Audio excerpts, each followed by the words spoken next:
Fellow compatriots, dear friends, the policy of one country, two systems is a great initiative that has no precedent to follow.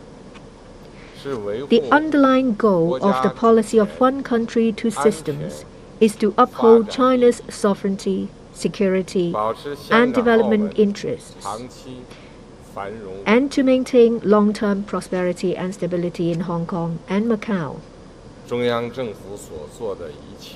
Everything the central government has done is for the benefit of our country, of Hong Kong and Macau,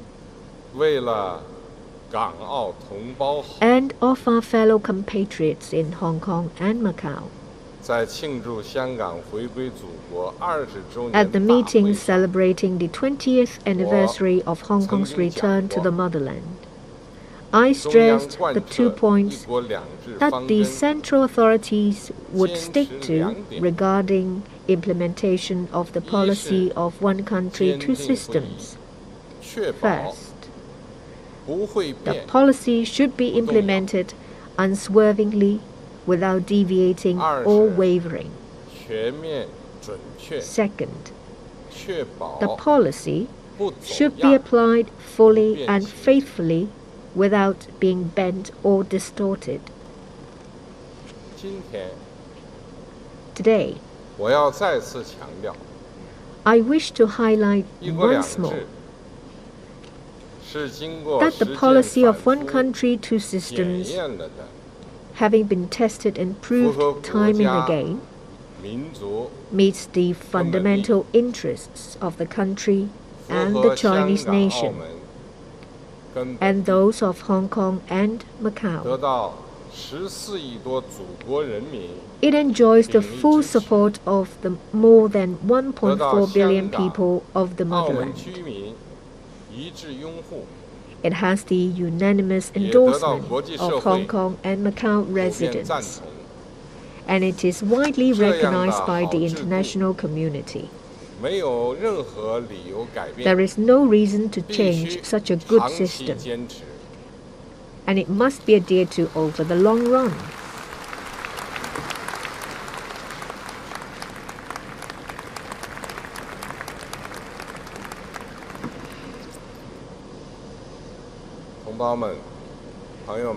Fellow compatriots, dear friends, a review of the past points the way to the future. The rich practice of the policy of one country, two systems in Hong Kong has left us much valuable experience and food for thought. 25 years of practice tells us that only with a deep and accurate understanding of the rules governing the policy's implementation can we ensure that the course of one country, two systems keeps advancing steadily in the right direction. First, we must implement the policy of one country, two systems in both letter and spirit. The policy of one country, two systems is an integral whole. Upholding our country's sovereignty, security, and development interests is the paramount principle in the policy of one country, two systems.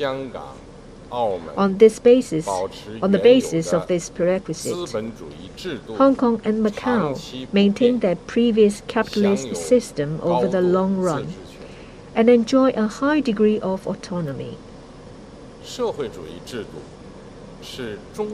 The socialist system is the fundamental system of the People's Republic of China, and the leadership of the Communist Party of China is the defining feature of socialism with Chinese characteristics. All residents in the SARs shall conscientiously respect and uphold the fundamental system of our country.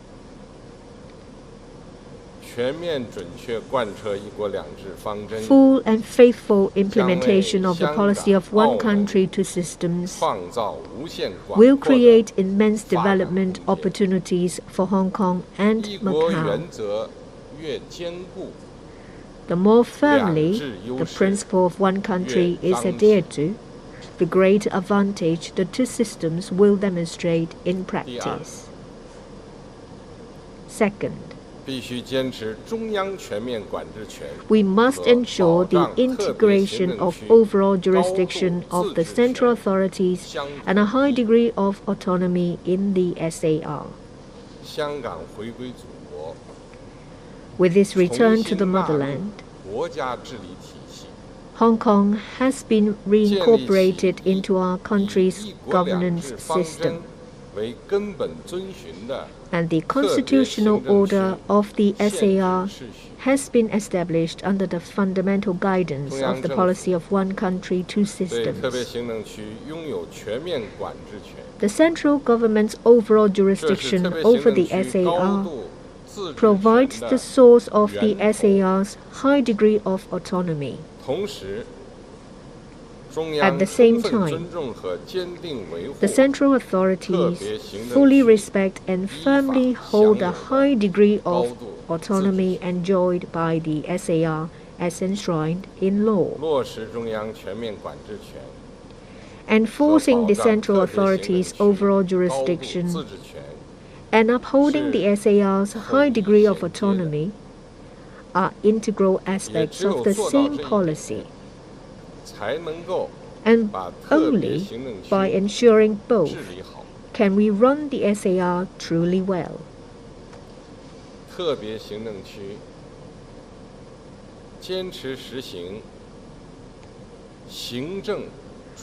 SAR adheres to the executive-led system. The executive, legislative, and judicial authorities perform their functions in accordance with the basic law and other relevant laws. The executive and the legislature operate through checks and balances and in coordination, and the judiciary exercises judicial power independently in accordance with the law. Third,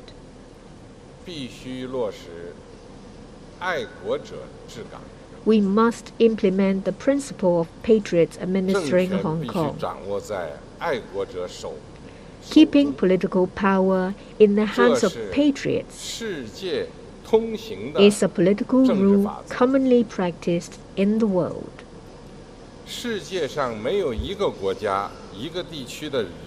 No people in any country or region in the world will ever allow political power to fall into the hands of forces or individuals who do not love or would even sell out or betray their own country. To keep the power to administer the Hong Kong SAR firmly in the hands of patriots is essential for safeguarding the long-term governance and security of Hong Kong. At no time should this principle be allowed to be compromised. Protecting the power to administer is protecting Hong Kong's prosperity and stability, as well as the interests of the over 7 million Hong Kong residents. Fourth, we must maintain Hong Kong's unique status and strengths.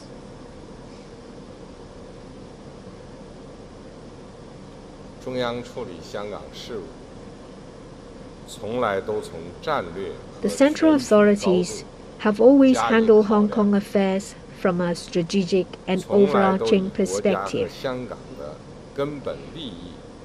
with the starting point and ultimate goal always to uphold the fundamental and long-term interests of both our country and Hong Kong.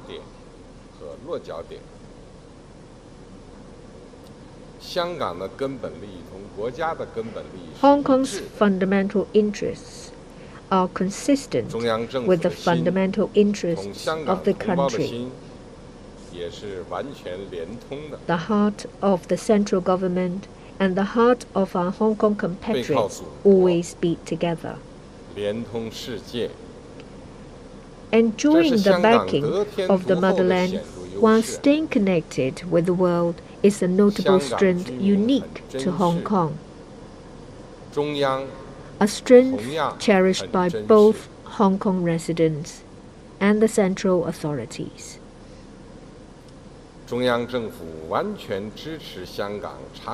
The central government fully supports Hong Kong in maintaining its unique status and strength on a long-term basis, in consolidating its role as an international financial, shipping, and trading center, in maintaining its free, open, and sound business environment, in retaining its common law system,